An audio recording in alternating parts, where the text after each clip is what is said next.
வணக்கம் ஃப்ரெண்ட்ஸ், நான் இப்போ நம்ம அரியலூர் மாவட்டம் குமிழியம் கிராமத்தில் தான் இருக்கேன். இங்கே ஒரு 106 வயசு மதிப்புமிக்க ஒரு தாத்தா இருக்கிறாரு. அவருடைய எப்படி அவர் வாழ்ந்திருக்காரு என்னங்கிறத நம்ம அவர்கிட்ட கேட்டு தெரிஞ்சுக்கலாம். வாங்க வீடியோக்குள்ளே போகலாம். ஐயா வணக்கங்கய்யா. வணக்கம் வணக்கம் வணக்கம். உங்கள் பேர்? உங்கள் பேர் பேரா முத்துக்குமரன். முத்துக்குமரன். இப்போ உங்களுக்கு என்ன வயசு ஆகிட்டு இருக்கு? 106. 106. எனக்கு புள்ளிவே 4 பிறந்தது. 3 இப்போ கூட ஒன்று செத்து போயிட்டான். 3 ஆம்பளை பிள்ளை, இந்த பொட்டை பிள்ளை, 4 புள்ளிவா. நீங்கள் என்ன வேணும் அவருக்கு?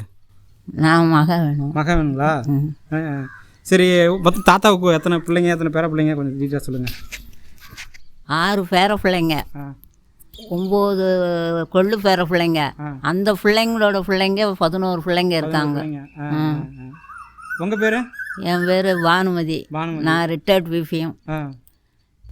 எனக்கு பிபிஎங்களா? அது என்ன அர்த்தம்? ஃபுல் ஃபார்ம்னா branch postmaster. Branch post மாஸ்டரா? நீங்களே போஸ்ட் மாஸ்டராக இருந்து தான் ரிட்டையர் ஆகிருக்கிறீங்க. இந்த ஊரில் 40 வருஷம் வேலை பார்த்தேன். 40 வருஷம் வேலை பார்த்துருக்கிறீங்க. எனக்கு இப்போ 72 வயசு. 72 வயசு. ஓ ஓகே. இப்போ எப்படி அப்பா எப்படி பார்த்துக்கிறீங்க? என்ன பண்ணுறீங்க? என்ன மாதிரிலாம் சாப்பாடு கொடுக்குறாரு? எப்படி சாப்பிட்றாரு? காலையில் 3 இட்லி வாங்கி கொடுப்பேன். மதியம் கொஞ்சம் டீ கொடுப்பேன். காலையில் ஒரு டம்ளர் காஃபி கொடுப்பேன். ராத்திரிக்கு வேணா சாப்பிடுன்னா ஒரு இட்லி சாப்பிடுவார், இல்லைன்னா வேணான்றாரு. நைட்டுக்கு எதுவும் இல்லை 5 மணிக்கெல்லாம் சாப்பிடணும்னா அதுக்கு மேலே சாப்பிட மாட்டேன். அதுக்கு மட்டும் சாப்பிட மாட்டீங்க?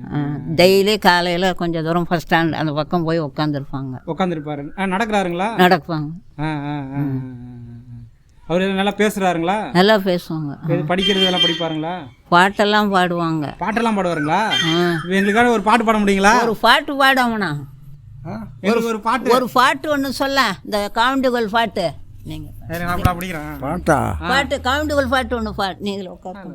ஓமன்ற அட்சரமே காமன்ற கண்ட பிண்டம், ஓமன்ற அட்சரத்தின் 51 அட்சரமா, உன்னை பணியுமனா என்னை அகலாத ஈனம், ஓதுங்கத சொல் முனிவர் வேதாந்தருள் புரிவேன், ஆதி விநாயகரை அன்பாய் வணங்குதற்கு, பொன்னால் மலர் எடுத்து பூவாலர் சூனை செய்து, ஒன்றாய் எடுத்து வந்து நன்றாஜரம் புணர்ந்து, ஒவ்விய பொன்குடத்தில் தம்பிய ஜலம் எடுத்து, உனது சிரசில் பூட்டி உனது துயிலால் உடுத்தி, உங்க மேல் அங்க வஸ்திரம் அங்கமதாய் போத்திய பின், ஒவ்விய சித்திடையில் நம்பிய பட்டாடை கட்டி, ஓங்கு மதி போல் விளங்கும் பாங்குள்ள நெத்திதனில் உல்லாசமாஜிலம் சல்லாசமாக வைத்து,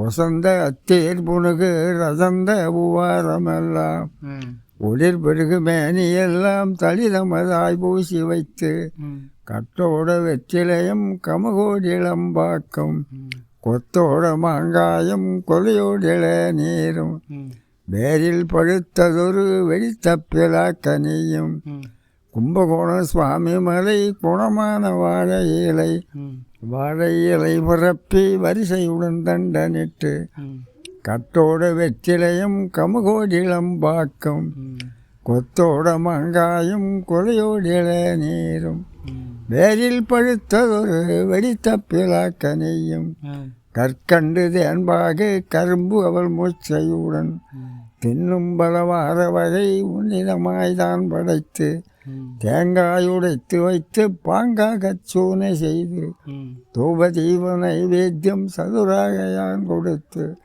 கற்பூர தீபாராத்தனை கால் வணங்கி தண்டனிட்டு, நீ காப்பாற்ற வேணுமையா கற்பக பிள்ளையாரே. அருமையா. இவ்வளோ வருஷமாக அதை நான் மைண்டில் ஞாபகத்தில் வச்சு ஒரு இது கூட பிழை இல்லாமல் நீங்கள் பாடியிருக்கிறதுலாம் பெரிய விஷயங்க. எனக்கே ரொம்ப சிரித்து போச்சு. நம்மலாம் ஒரு 4 வரி மனப்பாடம் பண்ணி பேசுகிறதுக்கே நமக்கு திணறோம். ஆனால் தாத்தா கிட்டத்தட்ட ஒரு 1.5 நிமிஷத்துக்கு மேலே அந்த பாட்டை வந்து ஃப்ளோவாக ஒரே இதில் பாடியிருக்கீங்க. ரொம்ப நன்றியா, எங்களுக்காண்டி இந்த பாட்டு பாடினதுக்கு ரொம்ப நன்றி. உங்களை நான் வணங்கிக்கிறேன். உங்கள்கிட்ட இருந்து உங்கள்கிட்ட எனக்கு பிடிச்ச விஷயம் என்னென்னா, உங்கள் வயசுலாம் நாங்கள் இருப்போமா இல்லையானே தெரியாது. உங்களை பார்க்குறதே எங்களுக்கு அபூர்வம்.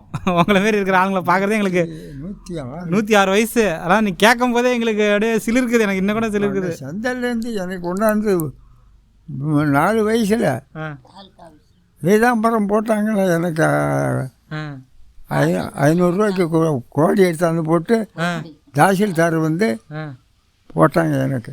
ஓ ஆ வயசு 104 வயசில் இருக்கிறேன்னு. ஆ ஆ ஆ செந்தரையிலேருந்து வந்து பண்ணியிருக்காங்க. தாலுக்காவிலேருந்து வந்து பண்ணியிருக்காங்க. இங்கே வந்து பண்ணியிருக்காங்க. வந்து தான் வந்து பண்ணியிருக்காங்க. அருமை அருமை தாத்தா, உங்களை பார்த்தது எங்களுக்கு ரொம்ப மகிழ்ச்சி. நீங்கள் இன்னும் நிறைய வருஷம் நீங்கள் இருக்கணும், நாங்கள் வந்து ஆசைப்படுறோம் பிள்ளைங்க. சரி, இப்போ நீங்கள் சுதந்திரம் கிடைக்கும் போதெல்லாம் நீங்கள் இருந்தீங்களா? சுதந்திரம் கிடைக்கும் போதெல்லாம் எப்படி இருந்துச்சு? வெள்ளைக்காரங்கிட்ட இருந்து சுதந்திரம் கிடைக்கும் போது வெள்ளைக்காரன் வந்து பிடிச்சிவிட்டாங்க, ஜமீன்தாரெல்லாம் ஓட்டிவிட்டாங்கல்ல, அப்போவே வந்துட்டேன். அது வரைக்கும் இருந்தேன். நீங்கள் வெள்ளைக்காரங்களாம் பார்த்துருக்கீங்களா? வெள்ளைக்காரனுங்களை பார்த்தீங்களா? வெள்ளைக்காரன் நாங்கள் பார்க்கல. இதெல்லாம் வந்து ஜமீன்தார் வேலை பார்த்தாங்கல்ல, ஜமீன்தார் தான் ஆளு தான் வேலை பார்த்தாங்க. இந்த சுதந்திரம் வெள்ளைக்காரன் ஆட்சி நடந்ததுல்ல, அப்பெல்லாம் எப்படி இருந்ததுன்னு கேட்குறாங்க. இந்த ஊரில் குடி இருந்தது, ஜனங்கள்லாம் இருந்தது, ஜனங்கள் எல்லாரும் குடியெல்லாம் இருந்தது. எத்தனை வீடு இருந்துச்சு அப்போ இங்கே? இங்கே எத்தனை வீடு இருந்துச்சு? எத்தனை வீடு வீடு வீடு வீடுனா அதெல்லாம் கணக்கு எடுக்க. ஊரை சுற்றி இருந்தது, ஊரை சுற்றி தான் இருந்தது. சுதந்திரம் இந்த காந்தி தாத்தாலும் பாடுபட்டார்ல, இது சுதந்திரம் வாங்க. ஆமாம், அதை பற்றி கேட்குறாரு. அவங்க தான் பார்த்தாங்க. இது காங்கிரஸ் காலத்தில். நீங்களாம் பார்த்துருக்கீங்களா அவரை? நான் பார்க்கல. வேற யாராச்சும் தியாகிகளை பார்த்துருக்கீங்களா? இதில் மெட்ராஸில் வந்துருந்தாருன்னு சொன்னாங்க, நான் போய் பார்க்கல. வேற யாராச்சும் சுதந்திர போராட்ட தியாகிகள்லாம் பார்த்துருக்கீங்களா? சுதந்திரம் வாங்கினதெல்லாம் தெரியும். இவர் இந்த இருமலியூர்ச்சியில் ஒருத்தர் காங்கிரஸ்காரர் இருந்தார்ல, இங்கேயா இருமலியூர்ச்சியில் ஒருத்தர் சுப்பிரமணியனா சுப்பராயன், காங்கிரஸில் கட்சியில் இருந்தார். அவர் பேர் என்ன? சுப்பராயன். ஆமாம், காங்கிரஸ் கட்சியில் இருந்தார். சுப்பராய படாச்சின்னு. சரிங்க. ஆமாம், சரிங்க. என்னத்துக்கு பழைய இதெல்லாம் எடுக்கிறாங்க? சும்மா தெரிஞ்சுக்கிறது தாங்க, எப்படி சுதந்திரம் கிடச்சி. இப்போல்லாம் சுதந்திரத்தை நாங்கள் சுதந்திரத்தை அனுபவிக்கிறோம். அது யார் மூலமாக வந்துச்சுன்னா நம்ம தெரிஞ்சுக்கணும்ல. வீடியோ பார்த்துட்டு இருக்கிற மக்களே, இதெல்லாம் வந்து ஒரு பெரிய விஷயம். நம்மலாம் என்ன இப்பயே கை வலிக்குது, கால் வலிக்குது, மேல் வலிக்குதுன்னு சொல்லி ஏகப்பட்ட காரணம் சொல்லிட்டு திரிகிறோம். ஆனால் தாத்தா இன்னும் வந்து ஸ்ட்ராங்காக உட்காந்துட்டு நமக்கு ஒரு பாட்டு நமக்காண்டி பாடியிருக்காரு. அது மட்டும் இல்லாத நடந்து போய் பக்கத்தில் கடையில் உட்காந்துட்டு வருவாருங்களாம் டெய்லி. அது ஒரு ரொட்டீன் லைஃப் அவருக்கு. உங்களை மாரி இருக்கிறவங்கெல்லாம் வந்து எங்களுக்கு ரொம்ப அபூர்வங்க. இதில் இன்னொரு முக்கியமான ஒரு விஷயம் ஒன்று சொல்கிறேன். இதே போல் உங்கள் வீட்டில் வயசானவங்க இருந்தாங்கன்னா அவங்கள கேர் பண்ணிக்கிங்க. அவங்கள முடிஞ்ச வரைக்கும் எவ்வளோ தூரம் அவங்கள கொண்டு போக முடியுமோ கொண்டு போங்க. ஏன்னா நம்ம சப்போர்ட் பண்ணால் தான் அவங்களால இருக்க முடியும். அவங்க பிள்ளைங்களாம் அவர் நல்லா பார்த்துக்கிறாங்க எனக்கு தெரிஞ்சு. அதனால தான் வந்து இவ்வளோ தூரம் அவரும் ஆக்டிவாக இருக்கிறாரு. நீங்களும் கூட இருக்கிற அப்பா அம்மா எல்லாத்தையும் பார்த்துக்குங்க. அது இந்த வீடியோ மூலமாக நான் வந்து உங்கள்கிட்ட ஒரு வேண்டுகோள் வேறு கேட்டுக்கிறேன். ஓகே, நன்றி, வணக்கம். மேலும் ஒரு சூப்பரான வீடியோவில் நம்ம வந்து மீட் பண்ணலாம்.